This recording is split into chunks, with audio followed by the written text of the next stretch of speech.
네, 여러분 안녕하세요. 오늘 과학 시간 시작하겠습니다. 오늘 할 내용은 지난 시간 이어서 기체의 온도와 부피의 관계 두 번째 시간으로 좀 더 자세히 배워보겠습니다.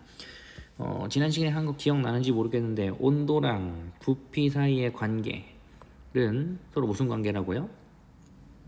둘 중 고릅시다. 비례 혹은 반비례. 그래요. 얘네들은 둘이 비례 관계다라고 이야기를 했었습니다. 요거 지난 시간까지 했던 거고 이번 시간 좀 더 자세히 한번 봅시다. 우선 제일 먼저 할 거는 학습 목표인데 지난 시간 거 함께 볼 건데 자료를 해석하여 기체의 온도와 부피의 관계를 설명할 수 있다라는 거 우리 지난 시간까지 했던 것인데 이번 시간에도 자료를 해석하긴 합니다. 그리고 두 번째 모형을 사용하여 여기도 또 모형을 사용하여 라고 했어요. 아마 이 모형을 사용한다는 건 이번 시간에도 역시 그림을 그려야 할 것이다 라고 알면 될 것 같죠? 기체의 온도와 부피 관계를 설명 아니고 표현할 수 있다 라고 되어 있죠. 아마 이것도 역시 그림을 그릴 거다라는 말인 것 같아요. 그리고 우리 교과서는 지금 그래서 몇 쪽이냐면 150쪽입니다. 150 지금 펼쳐놓고 보면 될 것 같아요. 우선 제일 처음 볼 건 뭐냐면 액체 질소에 넣은 고무풍선의 크기 변화라고 해서 교과서에 있는 그림입니다. 우선 제일 처음 알아야 할 것은 이 액체 질소라는 녀석인데 이 액체 질소는 뭐냐면 굉장히 온도가 낮은 물질입니다. 원래 질소는 기체인데 온도를 엄청나게 낮춰서 액체 상태로 만든 거예요. 억지로. 그래서 얘의 온도는 아무리 높아도 온도가 196도, 영하 196도라는 거죠. 마이너스 196도씨의 물질이에요. 우리 얼음이 0도씨에서 어는 걸 생각하면 그것보다 196도 온도가 더 낮은 매우 차가운 녀석이에요. 그래서 지금 이 그림에서도 보는 것처럼 장갑을 끼고 있는 걸 알 수 있죠. 왜냐하면 실제 피부에 오랜 시간 닿아 있으면 피부가 얼어서 죽어요. 괴사합니다. 그러니까 위험하니까. 근데 여기에 뭘 넣을 거냐면 제일 처음 보면 여기처럼 풍선 살짝 불어놓은 이 풍선을 이 속에 넣을 거예요. 차갑게 하겠다는 거죠. 차갑게 하고 나서 보니까 집어넣었다가 금방 빼는 겁니다. 금방 빼면 어떻게 되어 있냐면 이 녀석이 여기 보는 것처럼 처음 상태랑 비교해 보면 굉장히 많이 부피가 줄어 있다는 걸 알 수 있죠. 그렇죠? 이건 지난 시간에도 한 거예요. 온도가 낮은 액체 질소 안에 넣었더니 온도가 낮아져서 부피가 줄어드는 거죠. 그런데 좀 놀라운 건 이건데 여기 있는 요 녀석을 보니까 이게 잘 안 보이네. 이걸로 요 녀석을 보니까 부피가 다시 어떻게 되고 있어요? 증가하고 있어요. 부피가 증가하고 있다. 왜 그러냐면 이 아래쪽에 있던 액체 질소보다 높은 온도로 나온 거예요. 지금 액체 질소가 없는 공기 중으로 나온 거예요. 이 공기의 온도는 아마 요즘 우리 기온이랑 비슷하겠죠. 한 20도쯤 아니면 25도, 26도 이때쯤 될 거예요. 그러면 원래 영하 196도였던 녀석이 이만큼 온도가 높아지게 되는 거예요. 온도가 높아졌으니까 부피는 증가하게 되는 거다. 지난 시간 걸로 이딴 식으로 설명할 수 있을 것 같아요. 좀 더 볼게요. 그러면 이러한 관계, 우리 예전에 압력과 부피의 관계도 보일 법칙이라고 해서 배웠죠. 이 녀석은 온도와 부피 사이의 관계를 나타내는 샤를 법칙이라고 합니다. 당연하지만 이 법칙을 잘 정리해서 발표한 사람의 이름이에요. 샤를. 중요한 법칙. 이 법칙 예전에 배웠던 보일 법칙도 역시 필요한 조건이 있었는데 이 샤를 법칙도 조건은 이렇습니다. 뭐냐면 압력이 일정할 때만 되는 법칙이에요. 압력이 달라지게 되면 굉장히 복잡한 상황입니다. 그건 우리는 배우지 않아요. 압력이 일정할 때 샤를 법칙을 적용할 수 있는데 이 법칙은 내용이 뭐냐면 우리가 알고 있는 거예요.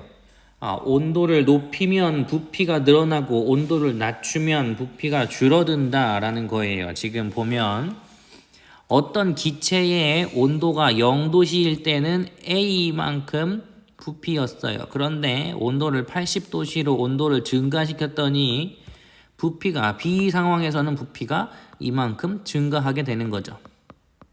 우리 뭐 수학 시간에 배워서 알겠지만 그래프에서 0으로부터 멀어지면 증가하는 거죠. 더 큰 값을 나타내는 증가. 그렇다는 건 온도와 부피가 관련되어 있는데 둘의 관계는 서로 비례하는 관계로 관련되어 있다라는 걸 알 수 있어요. 얘를 조금 더 보는데 중요한 단서가 있습니다. 우리 지금까지 배우는 동안에 기체의 종류에 대해서 생각해 본 적은 있어요, 없어요? 없습니다. 그건 무슨 말이냐면 이건 지워야겠네.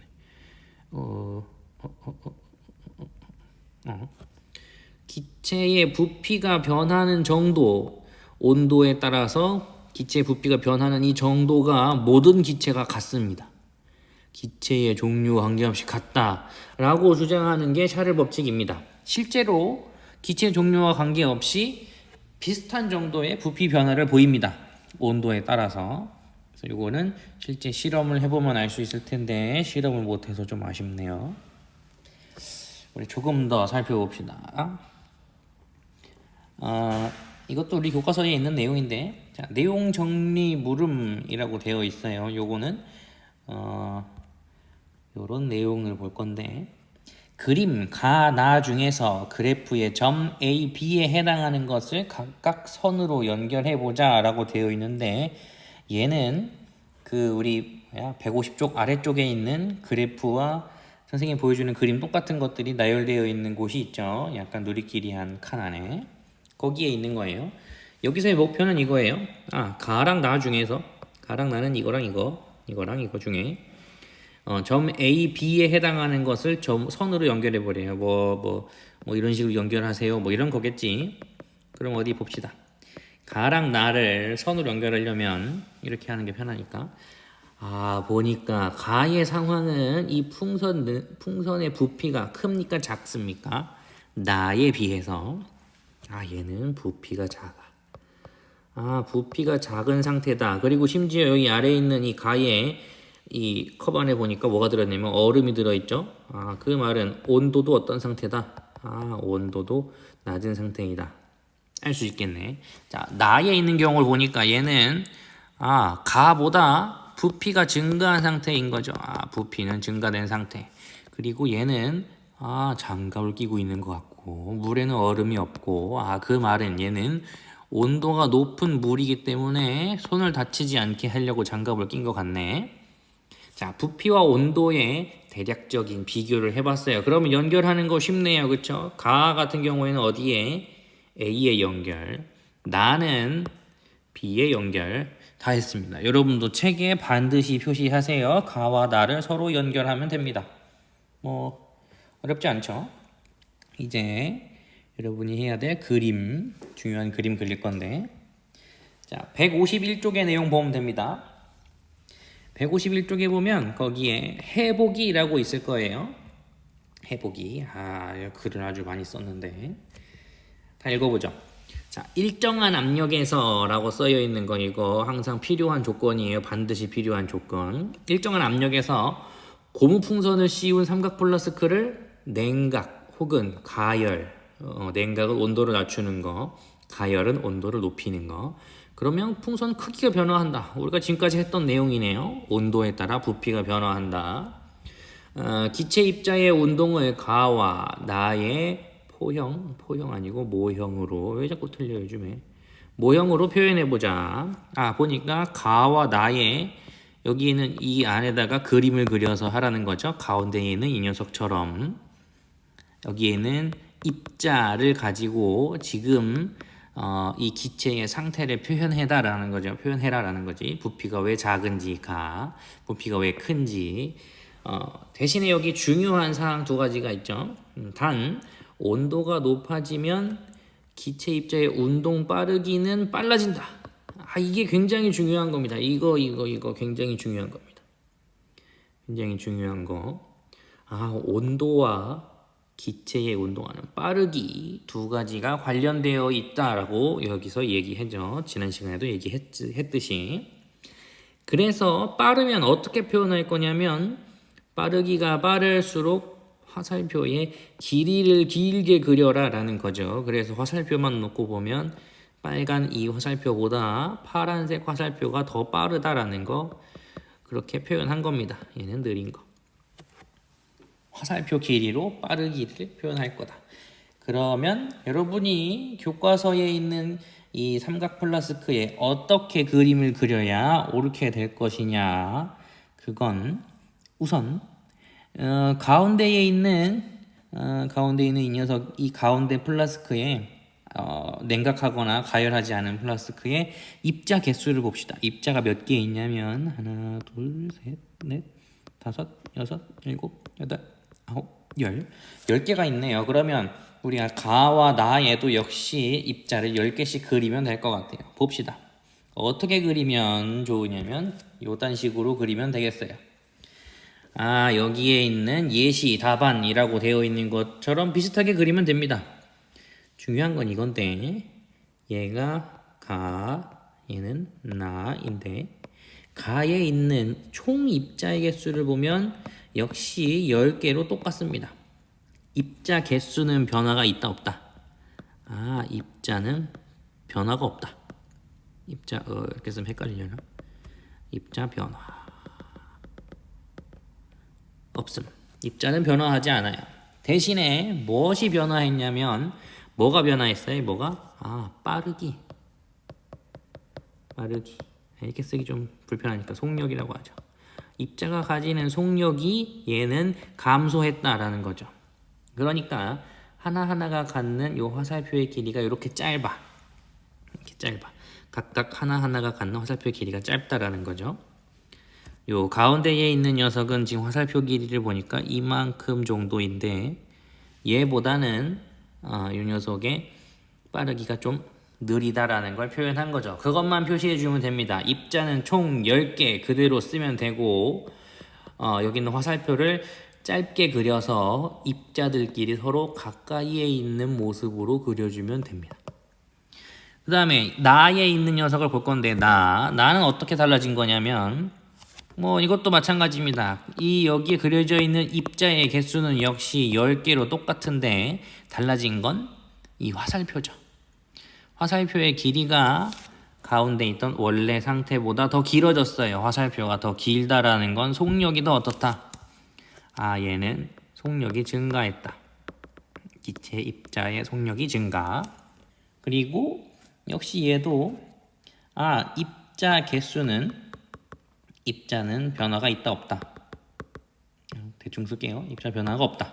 얘도 역시 10개의 입자를 가지고 있다.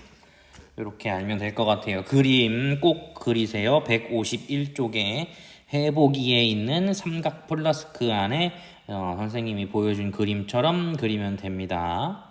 여러분은 영상을 멈추고 그리면 되겠죠. 선생님은 넘어갈게요.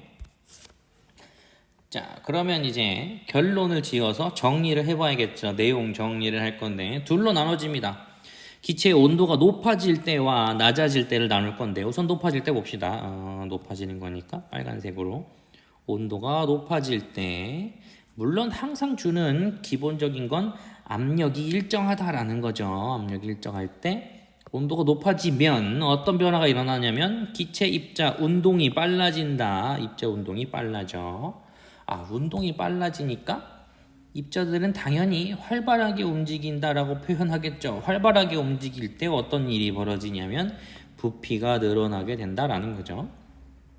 또 하나 반대로 기체의 온도가 낮아지게 되면 무슨 변화가 생기냐면 낮아질 때 얘는 파란색 역시 얘도 일정한 압력에서 상황을 볼 거고 이때 온도가 낮아지게 되면 입자의 운동이 느려진다. 혹은 이 상태를 운동을 뭐라고 표현하냐면 입자가 둔한 상태이다. 입자가 둔하게 움직인다. 입자의 움직임이 둔해지니까 서로가 멀리 떨어지지 않고 멀리 가지 못해. 빠르지 않으니까 멀리 가지 못해. 그래서 부피가 줄어든다라는 거죠. 줄어든다.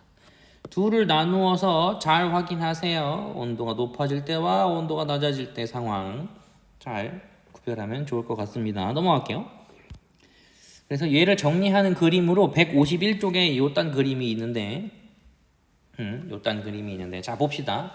얘는 이렇게도 표현할 수 있어요. 지금 위에 있는 이 화살표는 서로 한 개씩 있으니까 주는 뭐가 같은 상황이냐면 압력. 이때의 압력이나 둘은 서로 같은 크기의 압력을 가졌습니다. 그런데 이때 무슨 다른 점이 있냐면 여기 이 옆에 보니까 온도계가 있죠. 온도계. 이 온도계를 보니까 얘는 온도가 낮아. 근데 얘는 온도가 높아. 온도계 보니까 온도가 높아. 그러면 무슨 차이가 있냐면 왼쪽과 오른쪽에 입자 뒤에 달린 꼬리의 길이가 다른데 얘는 요만한 길이, 그런데 얘는 꼬리 길이가 이만큼이야. 이건 무슨 차이를 나타낸 거냐면 빠르기, 속력이 얘가 더 빨라. 얘는 속력이 빠른 상태, 얘는 속력이 느린 상태. 속력이 느리다. 그러면 속력이 빠르다라는 건 충돌하는 횟수가 어때요? 충돌을 더 많이 할까 적게 할까? 그치, 충돌을 더 많이 하겠죠. 속력이 빠르니까 더 많이 자주 와서 부딪힐 거예요. 그러니까 여기 위에 있는 판을 들어 올릴 수 있는 힘을 작용하는 거지. 충돌을 더 많이 하니까. 그래서 더 멀리 들어 올릴 수 있는 거야. 그런데 얘는 이 왼쪽에 있는 요 녀석은 속력이 느리니까 여기에 충돌하는 횟수가 작아요. 충돌 횟수가 작아. 그러니까 얘를 멀리 들어 올리지 못하고 점점 부피가 줄어서 더 많은 입자가 부딪힐 수 있을 만큼 가까워지는 거죠. 그래서 부피가 작아. 얘는 부피도 작고 충돌하는 횟수도 작아. 얘는 온도가 낮아. 그러니까 속력이 느려. 그러니까 충돌을 안 해. 그래서 부피가 작아. 이런 순서예요. 잘 알아두세요. 순서. 은근히 순서가 헷갈리니까. 얘도 마찬가지예요. 얘는 이 오른쪽에 있는 녀석은 온도는 높아. 온도가 높아. 그랬더니 움직임이 빨라. 속력이 빨라졌어. 그랬더니 충돌하는 횟수가 많아졌어.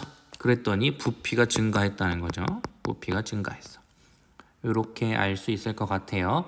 물론 우리는 이 부분은 기억 안 해도 됩니다. 충돌 얘기는 기억 안 해도 돼요. 이거는 나중에 배울 거니까 충돌 얘기는 뭐 잊어버려도 좋습니다. 어쨌든 온도가 높아지면 속력이 빨라져서 부피가 증가한다. 온도가 낮으면 속력이 느려져서 부피가 작아진다. 이렇게 알면 될 것 같아요. 넘어갈게요. 그래서 오늘 해야 될 일들 뭐였냐면 모형을 사용하여 기체의 온도와 부피 관계를 표현할 수 있다. 151쪽에 해보기 삼각 플러스 그 안에 그림 그리라고 했습니다. 여기까지 하면 될 것 같아요. 그럼 이제 다음 시간 해야 될 내용은 우리 기체의 온도와 부피 관계를 생활 속에서 찾아볼 겁니다. 다음 시간에 또 보도록 하고 구글 클래스룸에 꼭 과제 제출하세요. 요즘에 설문지로 제출하는데 영상 시간보다 빠르게 제출할 수 없게 시간 예약을 해뒀습니다. 그래서 정해진 시간이 되어야지만 설문지를 제출할 수 있을 겁니다. 시간 잘 보고 영상 본 것을 토대로 말들을 잘 써주세요. 오늘 수고했습니다. 오늘 여기까지 할게요.